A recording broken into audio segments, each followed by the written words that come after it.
ಜೋರಾಗಿ ಚಪ್ಪಾಳೆ. ಇದು ನಮ್ಮ ಕಾರ್ಯಕ್ರಮ, ಹೆಮ್ಮೆಯ ಕಾರ್ಯಕ್ರಮ. ಎಲ್ಲರೂ ಕೂಡ ಜೋರಾಗಿ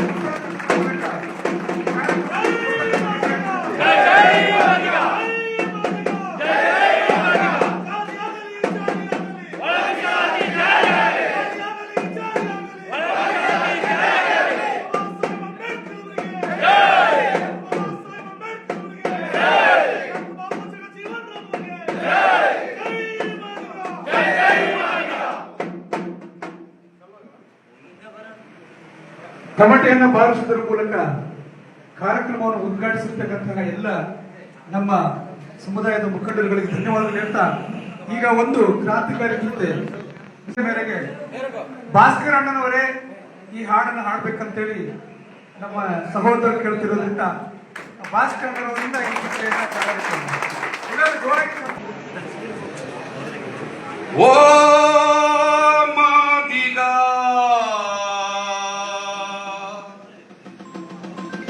ನೀರೇ ಆದಿಗ,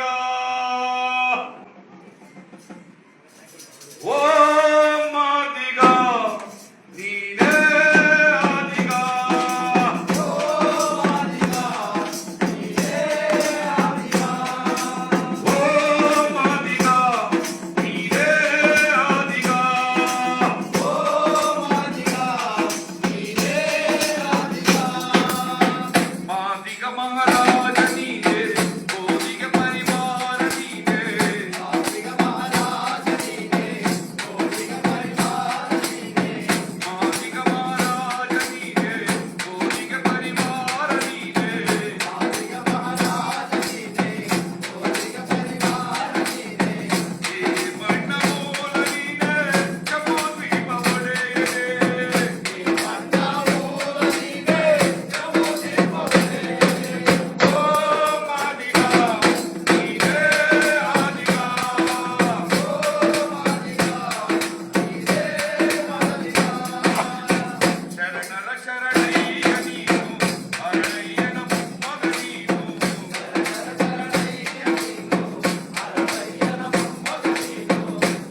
ವೇದಿಕೆಯ ಮೂಲಕ ಮಾದಿಗರ ಚರಿತ್ರೆಯನ್ನು ನಮಗೆಲ್ಲ ತಿಳಿಸಿರ್ತಕ್ಕಂತಹ ಭಾಸ್ಕರ್ ಪ್ರಸಾದವರಿಗೂ ಮತ್ತು ಸಂಘಟನೆಯ ಧನ್ಯವಾದಗಳು ಹೇಳ್ತಾ, ಈಗ ಈ ಕಾರ್ಯಕ್ರಮದ ಕುರಿತು ಪ್ರಾಸ್ತಾವಿಕ ನುಡಿ ಶಾಕ್ಯ ಸುಂದರ್, ಸಹೋದರ ಶಾಕ್ಯ ಸುಂದರ್ ಅವರು ಈ ಕಾರ್ಯಕ್ರಮದ ಕುರಿತು ಪ್ರಾಸ್ತಾವಿಕ ನುಡಿಗಳನ್ನು ಮಾಡಲಿದ್ದಾರೆ.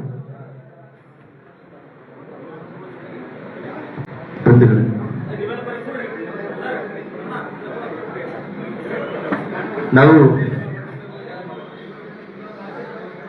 ಈ ಕಾರ್ಯಕ್ರಮದ ಆಯೋಜನೆ ಮಾಡಿರುವಂತಹ ಬಳ್ಳಾರಿಯ ಆಯೋಜಕರಿಗೆ ಮೊದಲನೇದಾಗಿ ಕೇವಲ 3 ದಿನದಲ್ಲಿ ಇಂತಹ ಅದ್ಭುತವಾದ ಕಾರ್ಯಕ್ರಮವನ್ನ ಆಯೋಜನೆ ಮಾಡಿರುವಂತಹ ಆಯೋಜಕರಿಗೆ ದೊಡ್ಡ ಚಪ್ಪಾಳೆಯ ಮೂಲಕ ಅಭಿನಂದಿಸಬೇಕಾಗಿ ತಮ್ಮಲ್ಲಿ ವಿನಂತಿಸಿಕೊಂಡರು.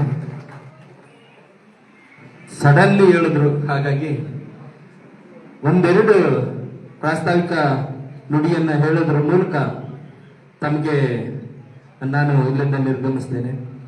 ಬಂಧುಗಳೇ, 1818ರಲ್ಲಿ 28,000 ಸೈನಿಕರು ಕೇವಲ 500 ಸೈನಿಕರು ಒಡೆದು ಕುರೆಂಗ ವಿಜಯೋತ್ಸವನ್ನ ಸಾರಿರುವಂತಹದ್ದು ಬಹುದೊಡ್ಡ ಚರಿತ್ರೆ, ಇತಿಹಾಸ.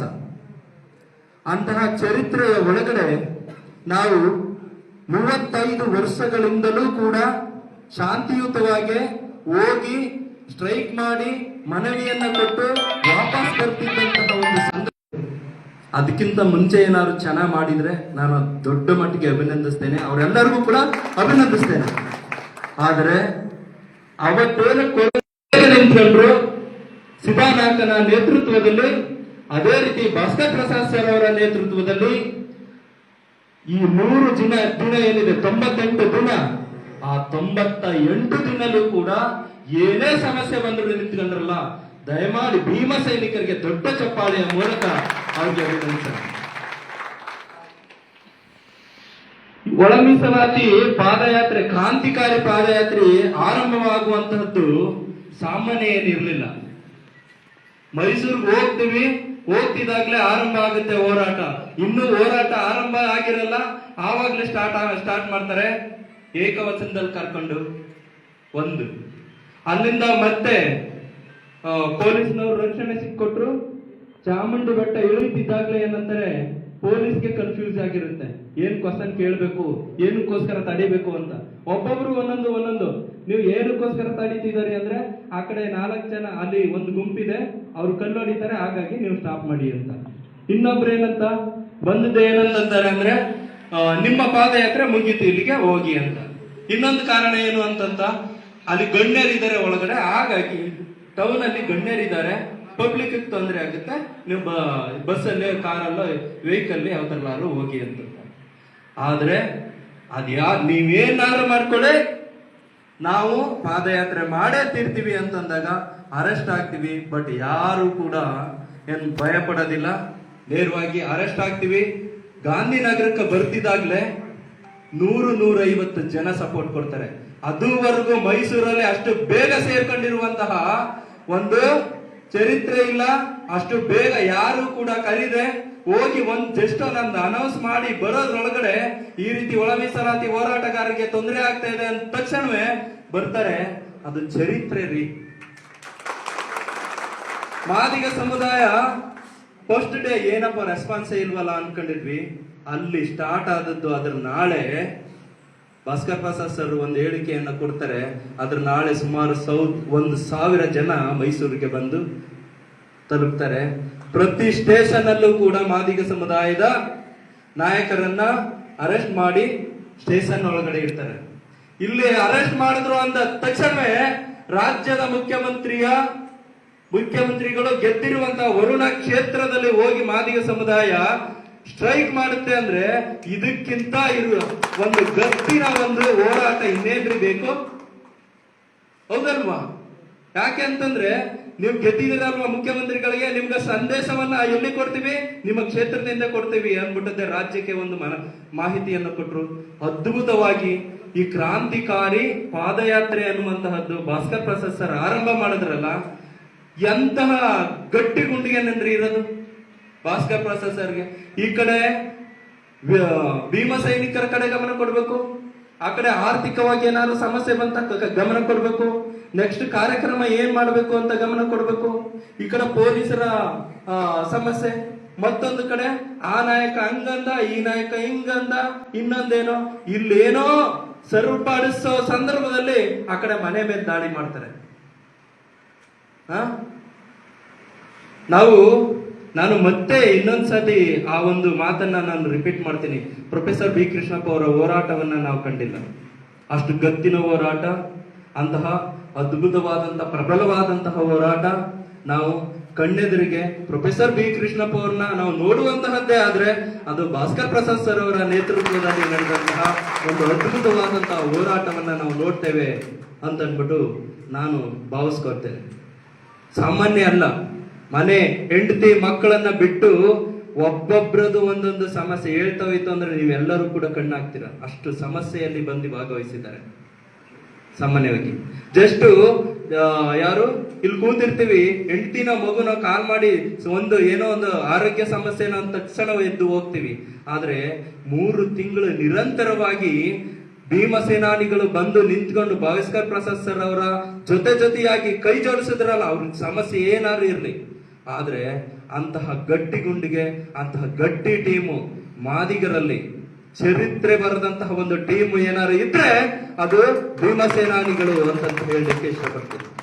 ಇನ್ನೊಂದು ವಿಶೇಷತೆ ಏನು ಅಂತಂದ್ರೆ, ರಾಯಚೂರಲ್ಲಿ ಬಹಳಷ್ಟು ಜನ ಈ ಒಂದು ಭೀಮಸೇನಾನಿಗಳಾಗಿ ಬಂದು ನಿಂತ್ಕೊಂಡ್ರು.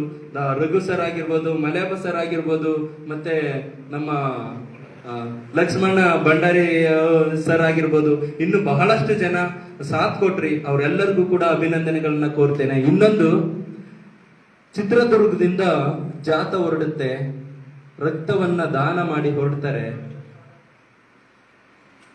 ಆ ಸನ್ನಿವೇಶ ಸ್ವಲ್ಪ ಭಾವನಾತ್ಮಕವಾಗಿದೆ. ಇನ್ನು ಹಾಫ್ ಅನ್ ಅವರ್ ಒಳಗಡೆ ಸುರೇಶ್ ಅನ್ನುವಂತಹವ್ರನ್ನ ನೀವು ಮರ್ತು ಬಿಡಿ ಅಂತ ಭಾಸ್ಕರ್ ಪ್ರಸಾದ್ ಸರ್ ಹೇಳ್ತಾರೆ. ಮಿರಾಕಲ್ ಏನು ಅಂದ್ರೆ, ಹಾಫ್ ಅನ್ ಅವರ್ಗೆ ಯಾವ ವ್ಯಕ್ತಿಯನ್ನ ಮರ್ತು ಬಿಡಿ ಅಂತಂತಾರೋ ಪ್ರಕೃತಿ ನಮ್ಮ ಜೊತೆ ಇದೆ ಅಂತ ಅನ್ನೋದಕ್ಕೆ ಅದೊಂದು ಸಾಕ್ಷಿಯಾಗಿ ಹೇಳ್ತೇನೆ. ಅದೇ ಹಾಫ್ ಅನ್ ಅವರ್ಗೆ ಅವ್ರಿಗೆ ಎದ್ದದ್ದೇ ಬರ್ತಾರೆ. ಮಿರಾಕಲ್ ರೀ, ಪ್ರಕೃತಿ ನಮ್ಮ ಜೊತೆ ಇದೆ. 35 ವರ್ಷ 1991ರಲ್ಲಿ ಕಾಂಶಿರಾಮ್ ಜಯರು ಮಂಡಲ್ ವರದಿ ಜಾರಿ ಕರೋ ನಹಿತು ಕುರ್ಚಿ ಖಾಲಿ ಕರೋ ಅಂತ ಹೇಳಿ ಹೋರಾಟವನ್ನ ಮಾಡ್ತಾರೆ. 27% ಮೀಸಲಾತಿಯನ್ನ OBCಗಳಿಗೆ ತಂದು ಕೊಡ್ತಾರೆ. ಕಾರಣ ಏನು ಗೊತ್ತಾ? ಯಾವುದೇ ಪಕ್ಷಕ್ಕೆ ಗಂಟು ಬಿದ್ದುಕೊಂಡಿಲ್ಲ. ಆ ಚಳುವಳಿ ಆರಂಭ ಆಗಿದೆ, ಆರಂಭ ಆಗಿದೆ ಅಂತಂದ್ರೆ ಅದು ಕರ್ನಾಟಕದಲ್ಲೇ ಒಳ ಮೀಸಲಾತಿಯಲ್ಲೇ, ಜೊತೆಗೆ ಕ್ರಾಂತಿಕಾರಿ ಪಾದಯಾತ್ರಿಗಳು ಯಾರ ಮೂಲಕ ಅಂತಂದ್ರೆ ಅದು ಭಾಸ್ಕರ್ ಪ್ರಸಾದ್ ಸರ್ ಮೂಲಕ ಅಂತ ಹೇಳಲಿಕ್ಕೆ ಇಷ್ಟಪಡ್ತೀನಿ. ಯಾಕೆ ಅಂತಂದ್ರೆ 35 ವರ್ಷಗಳ ಕಾಲ ಮಾಡಿದಂತಹ ಒಳ ಮೀಸಲಾತಿಯ ಹೋರಾಟ ಯಾವ ರೀತಿ ಇತ್ತು ಅಂತಂದ್ರೆ, ಇಲ್ಲಿ ಹೋರಾಟಕ್ಕೆ ಕೂರ್ತೀವಿ, ನೆಕ್ಸ್ಟ್ ಎಲೆಕ್ಷನ್ ಬಂತ ಇಲ್ಲಿ ಕೂರ್ತಿರುವಂತಹ ನಾಯಕರೇ ಆ ಎಲೆಕ್ಷನ್ಗೆ ಹೋಗಿ ವೋಟ್ ಕೇಳುವಂತಹದ್ದು. ಆ ರೀತಿ ಆಗ್ತಿತ್ತು. ಬಟ್ ಈ ಸಂಪೂರ್ಣ ಹೋರಾಟ ಏನಿದೆ, ಬಹಳಷ್ಟು ಸಮಸ್ಯೆಗಳಿದ್ರು ಕೂಡ ನೆಕ್ಸ್ಟ್ ಪೊಲಿಟಿಕಲ್ ಸಿಸ್ಟಮ್ ಮಾಸ್ಟರ್ಗೆ ಬಾಬಾ ಸಾಹೇಬ್ರು ಹೇಳದಂತೆ ಅದು ಹೋಗ್ಲಿ. ಆದ್ರೆ ಇಷ್ಟೂ ದಿನಗಳಲ್ಲೂ ಕೂಡ ಯಾವುದೇ ರಾಜಿ ಆಗದೆ ಮಾಡುವಂತಹ ಹೋರಾಟ ಇದೆಯಲ್ಲ, ಯಾವುದಕ್ಕೂ ಕೂಡ ದಕ್ಕದೆ, ಎಷ್ಟೇ ಸಮಸ್ಯೆ ಬಂದ್ರೂ ಕೂಡ ನಾವು ಸರ್ಕಾರದ ವಿರುದ್ಧವೇ ನಿಂತ್ಕೊಂಡಿದ್ದೆ ಹೋರಾಟ ಮಾಡುವಂತಹದ್ದಲ್ಲ, ಅದು ಸಾಮಾನ್ಯ ಅಲ್ಲ. ಬಹಳಷ್ಟು ಇನ್ನೊಂದು ಮಾತುಗಳನ್ನ ಹೇಳಿ ನಾವು ಇಲ್ಲಿಂದ ನಿರ್ಗಮಿಸ್ತೇನೆ. ಒಳ ಮೀಸಲಾತಿ ಹೋರಾಟ ಅನ್ನುವಂತಹದ್ದು 101 ಸಮುದಾಯಗಳಿಗಾಗಿ ಮಾಡ್ತಾ ಇರುವಂತಹ ತಾಯಿ ಹೃದಯದ ಮಾದಿಗ ಸಮುದಾಯ, 101 ಸಮುದಾಯಕ್ಕೂ ಕೂಡ ಪಾಲನ್ನ ಕೊಡುವಂತಹ ಜವಾಬ್ದಾರಿಯನ್ನ ಹೊತ್ತಿದೆ. ಇದನ್ನ ಸ್ವಲ್ಪ ತಲೆಯಲ್ಲಿ ಇಟ್ಕೊಳ್ಳಿ. ಬಾಬಾ ಸಾಹೇಬ್ ಅಂಬೇಡ್ಕರ್ ಅವರು ಸರ್ವರಿಗೂ ಸಮಪಾಲು ಅಂತ ಹೇಳ್ತಾರೆ. ಕಾಂಶಿರಾಮ್ ಜಿ ಹೇಳ್ತಾರೆ, ಜಿಸ್ಕಿ ಜಿತನ ಸಂಖ್ಯಾ ಬಾರಿ ಉಸ್ಕಿ ಉತ್ತನ ಭಾಗಿದಾರಿ ಅಂತ ಹೇಳಿ, ಯಾವ ಜನಸಂಖ್ಯೆ ಎಷ್ಟಿದೆಯೋ ಅಷ್ಟು ಸಮಪಾಲವನ್ನ ಪಡ್ಕೊಳ್ಳಿ ಅಂತೇಳಿ ಸಂವಿಧಾನದ ಆಶಯವೂ ಕೂಡ ಇದೆ. ಹೋರಾಟ ಮಾಡಿ ಯಾವುದೋ ಒಬ್ಬ ಒಬ್ಬ ಸಂಸದನೋ MLA ಅಥವಾ MP ವಿರುದ್ಧ ನಿಂತ್ಕೊಂಡಾಕ್ಷಣ MLA MP ಕೇವಲ ಒಂದು ಸಮುದಾಯದ ಓಟ್ಗಳಿಂದ ಗೆದ್ದವರಲ್ಲ. ಹೌದಲ್ವಾ? ಒಂದು ಸಮುದಾಯದ ಓಟ್ಗಳಿಂದ ಗೆದ್ದವರಲ್ಲ. ಅಕಸ್ಮಾತ್ ಏನಾದ್ರು ಆ ಸಮುದಾಯದಿಂದ ಈ ಸಮುದಾಯ ನನ್ನ ಸಮುದಾಯಕ್ಕೆ ನೀವು ಒಬ್ಬ MLA MP ವಿರೋಧ ಮಾಡಿದಾಗ ವಿರೋಧಿಸೋದೇ ಆದ್ರೆ ದಯಮಾಡಿ ಆ ಸಮುದಾಯದ ಓಟ್ಗಳು ನಿನ್ ಮುಂದೆ ಬೇಡ ಅಂತಂತ ಹೇಳ್ಬಿಟ್ಟು ಗೆದ್ದು ಬಿಡಿ. ಸಾಧ್ಯನಾ? ಸಾಧ್ಯ ಇಲ್ಲ. ಒಬ್ಬ MLA MP ಆಗಿರುವಂತಹವನು ಯಾವ ಸಮುದಾಯ ತಳಮಟ್ಟದಲ್ಲಿದೆ, ಯಾವ ಸಮುದಾಯ ಹಕ್ಕನ್ನ ವಂಚಿತವಾಗಿದೆ, ಆ ಸಮುದಾಯಕ್ಕೆ ನ್ಯಾಯ ಕೊಡಿಸುವಂತಹ ಕೆಲಸವನ್ನ ಮಾಡ್ತಾನಲ್ಲ, ಆತನೇ ನಿಜವಾದ ಬಾಬಾ ಸಾಹೇಬ್ ಅಂಬೇಡ್ಕರ್ ಅವನಿಗೆ. ಹೌದಲ್ವಾ? ಬಾಬಾ ಸಾಹೇಬ್ ಅಂಬೇಡ್ಕರ್ ಅವನ ಅನುಯಾಯಿ ಆಗೋದಕ್ಕೆ ಗಟ್ಟಿ ಗುಂಡಿಗೆ ಬೇಕು, ಗಟ್ಟಿ ಗುಂಡಿಗೆ ಬೇಕು. ಸುಮ್ಮನೆ ಅಂಬೇಡ್ಕರ್ ಜೈ ಭೀಮ್ ಅಂತನದಲ್ಲ. ಯಾವ ತಳ ಸಮುದಾಯ ಸಮಸ್ಯೆಲಿದೆ ಆ ಸಮಸ್ಯೆಗೆ ನಾನು ಸ್ಪಂದಿಸಲಿಲ್ಲ ಅಂತಂದ್ರೆ ನಾನು ಯಾವ ಸೀಮೆ ಬಾಬಾ ಸಾಹೇಬ್ ಅಂಬೇಡ್ಕರ್ ಅನುಯಾಯಿನೇನ್ರಿ? ಹೌದಲ್ವಾ? ಇಷ್ಟು ಮಾತನಾಡ್ಲಿಕ್ಕೆ ಅವಕಾಶ ಮಾಡಿಕೊಟ್ಟಂತಹ ಎಲ್ಲರಿಗೂ, ಹಾಗೆ ವೇದಿಕೆಯ ಎಲ್ಲಾ ಗಣ್ಯರಿಗೆ, ಮತ್ತೆ ಬಳ್ಳಾರಿಯ ಈ ಕಾರ್ಯಕ್ರಮದ ಆಯೋಜಕರಿಗೆ, ಮತ್ತೆ ಎಲ್ಲಾ ಸಭಿಕರಿಗೆ, ನನ್ನ ಅಣ್ಣ ತಮ್ಮಂದಿರಿಗೆ ತುಂಬು ಹೃದಯದ ಭೀಮ ಅಭಿನಂದನೆಗಳನ್ನ ಕೋರ್ತಾ ನನ್ನ ಮಾತುಗಳನ್ನ ಮುಗಿಸ್ತೇನೆ. ಜೈ ಭೀಮ್, ಜೈ ಭಾರತ್.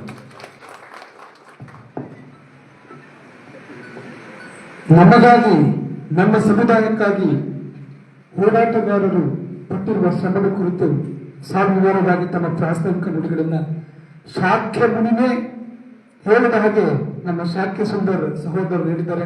ಅವರಿಗೆ ಜೋರಾಗಿ ಮತ್ತೊಮ್ಮೆ ಚಪ್ಪಾಳೆ ತಟ್ಟಬೇಕಾಗಿ ವಿನಂತಿ.